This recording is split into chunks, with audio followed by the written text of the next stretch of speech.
En entrant dans ce laboratoire virtuel, nous vous proposons de faire connaissance avec une infection encore souvent méconnue, l'hépatite C.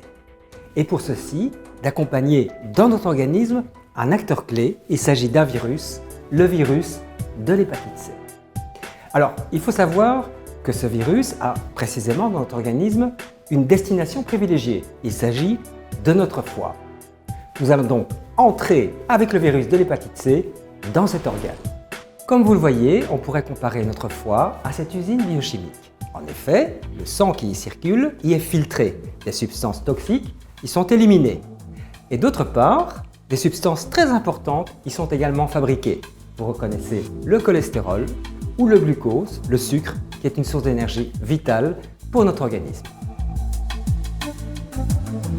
Quand le virus de l'hépatite C s'invite dans les cellules de notre foie, il va utiliser toute cette machinerie pour se reproduire à grande échelle. Il va aussi attaquer les cellules du foie, ce qui peut à terme bloquer son fonctionnement.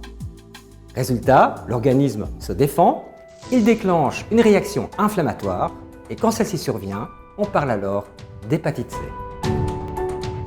Alors, quelles peuvent être les conséquences en pratique de l'hépatite C?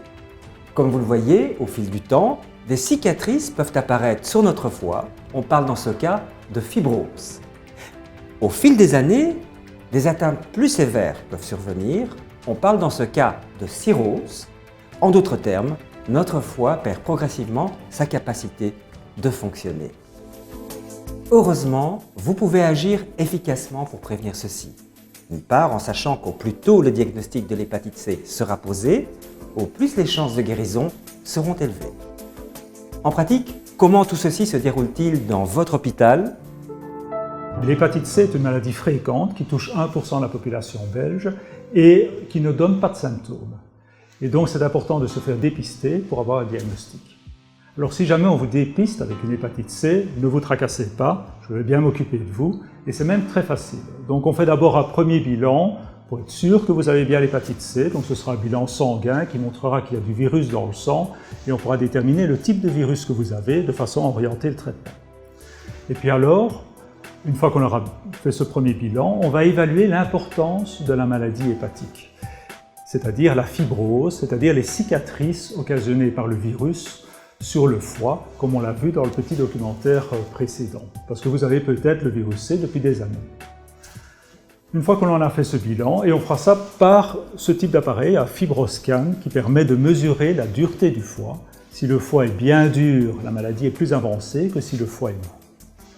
Une fois qu'on aura fait ce petit bilan, on discutera du traitement, et là j'ai deux excellentes nouvelles. D'abord, on a un traitement extrêmement efficace, qui permet de guérir le virus C chez pratiquement tout le monde. Et ensuite, deuxième bonne nouvelle, ce traitement n'a pas d'effet secondaire. Et donc, en alliant un traitement extrêmement efficace et un dépistage systématique, nous arriverons à supprimer le virus C de la planète pour 2030 et que cette épidémie d'hépatite C ne soit plus qu'un mauvais souvenir vaincu par l'intelligence humaine.